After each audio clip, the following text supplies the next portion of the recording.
بعض اوقات لوگ علماء کو بڑا بھولا والا سمجھتے کہ یار میں دنیاوی اعتبار سے 2 سے 10 10 سے 20 100 سے 1000 1000 سے لاکھ کیسے کرنے یہ تو مجھے پتا ہے، مجھے سارے گر آتے ہیں لوگوں کو گھمانے کے. علماء کو، مفتیان کرام کو، مذہبی شخصیات کو بعض لوگ جو ہے نا بالکل وہ بیوقوف سمجھتے ہیں.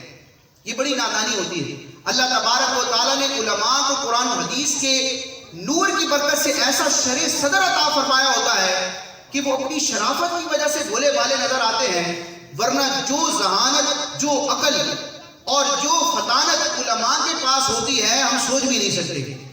اور یہ بات تبھی پتہ چلتی ہے جب حسن عقیدت کے ساتھ کسی عالم کے ساتھ آپ اٹیچ رہیں، کسی مفتی کے قریب جائیں تو پھر آپ کو پتہ چلے گا کہ اللہ نے علماء کو کتنا نوازا ہے. تو کبھی امتحان نہیں لینا چاہیے بزرگوں کا، علماء کا. بعض لوگ خواہ مخواہ ٹائم پاس کرنے کے لیے سوال کرتے ہیں، ایسے ایسے سوالات کے فرائض کا پتہ نہیں ہوتا. دیکھیں یار مولانا صاحب کا بڑا نام ہے، دیکھتے ہیں جواب دیتے نہیں دیتے.